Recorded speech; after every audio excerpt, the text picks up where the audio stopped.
In today's video, I'm going to talk about what I think is one of the best hobby products out there, one that I absolutely love, and I think all Warhammer players, or in fact any wargamer that does anything to do with any kind of models or scenery, should have in their arsenal. And it's this. This is Agrellan Earth. Now, this is a Games Workshop technical paint.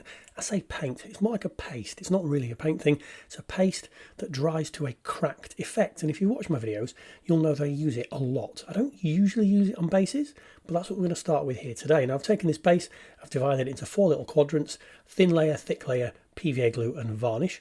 And I've done kind of lava-y type effect on the base just for some experimentation, because why not? Now, on a previous video, a very recent video, someone did comment when I used this on some armour that, oh, they've seen it used on bases and someone's put gloss varnish down because it makes it crack better, etc. Now, I have heard that before, but I've never used the varnish myself, so first quarter is going on varnish. What I usually use if I'm going to put something on a base to make this crack better is PVA, which I've used before. I don't often do it. I generally just put this straight onto the corner of a base. I've never really on the channel used this on bases, apart from some very small areas and small patches to just give some interesting cracks, but I thought let's experiment and see what it does. So yeah, doing a sort of lava base, for why not, doing some experimentation for the future, for future armies and things, always a bit of fun to try. And again, if I'm demonstrating, I could have just shown you some bases that I've done previously with this cracked effect on, but I thought let's do a demonstration and see where we're at. So, and then I'll move on to the kind of what I think is the better uses for this product, or uses that I prefer. Now what I'm going to do, you can see that was dried there. You've got the quarter with the gloss varnish and the PVA. I'm going to put the same size and thickness of paste across 3/4 of this base and then do a thick layer just to see how it dries on the different kind of areas. Now I'm going to say maybe 1 millimetre of thickness at most, maybe 0.5 mil to 1 mil of thickness, and this is just the amount that I've found works well for me when I've done done this product before. You could go thicker, you could go thinner, and that was kind of why I thought I'd do a thick area and do it twice what I would normally do, just to see what kind of happens. And it's a bit of fun for this video, isn't it? So yeah, putting the layer on there using the brush. Now this is can be washed off obviously, but I would always use like an old brush that you're not going to use for painting anymore, because it's going to get into the bristles and wreck it. Do not go using your brand new Kolinsky sable brushes or anything like that, because you will wreck them. So you see there a similar layer across all 3 of those areas in a fairly sort of thin level, to the depth that I would ordinarily put kind of onto a model. And now go in sort of double that thickness onto that area where I've just said let's put it on thick and let's see how it dries and how it does for the final base effect. Now, one thing to add, if I was actually doing lava bases, I'd probably use Games Workshop's Modern Earth. I think it still exists, I've got a pot of it somewhere, and that's a very similar kind of product to this, except it's a little bit thicker and it's black. So if I was doing like lava bases and I wanted it to look like kind of burnt rock and things underfoot, I'd probably use that.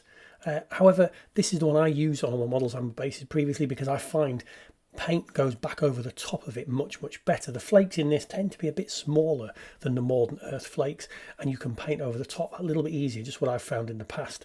So this is, I've painted the base, this is about 20 minutes later. So the top left here, you'll see that is where the varnish has gone on, and you can see the cracks are already starting from the outside in.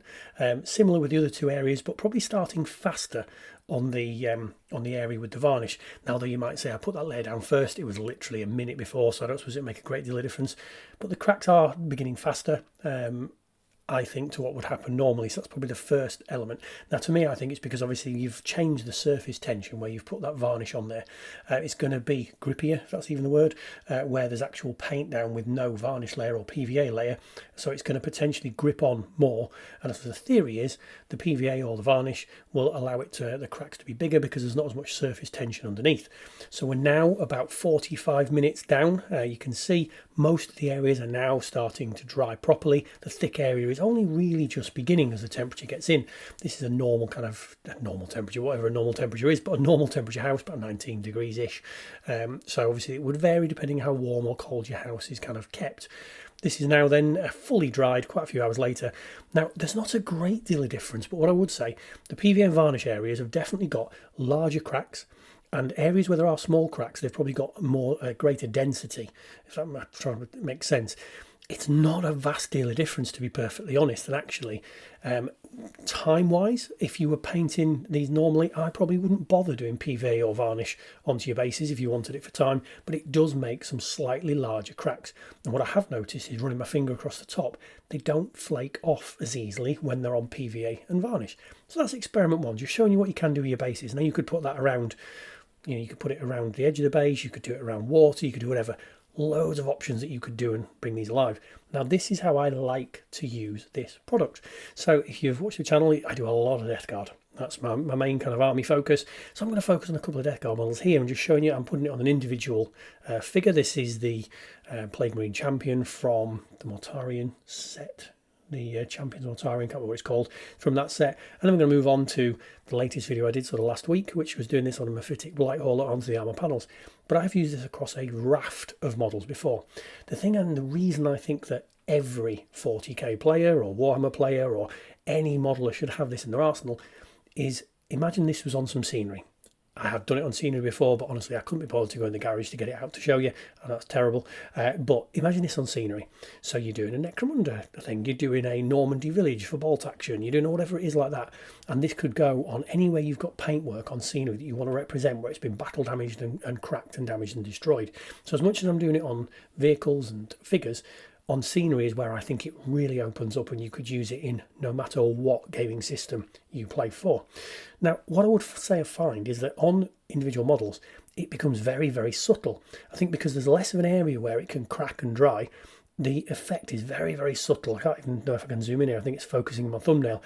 But you get subtle cracks and things on the armour. You get little patches, and it just adds that little extra bit of detail where you think, oh yeah, you've gone the extra mile on this model, and it really does sort of add that difference. On a large model, so like here the Blight Hauler, it definitely stands out more on the armour.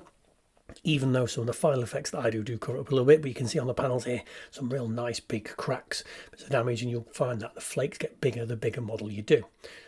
Moving on to a recent night that I'd done, a kit bash night, you can see there with the larger sections of armour, these cracks and bits of damage look even more impressive. And again, treat it as paint and just paint over the top of it. Be very careful not to fill in the cracks and things, and it makes a really wonderful effect on battle damage things, scenery, etc. So that's my little kind of promo for this product. Obviously, have a go, try it yourself, but I really do think it is worth putting in every painter's arsenal because it's a brilliant thing to have a go at. And check my channel for more times that I've used it.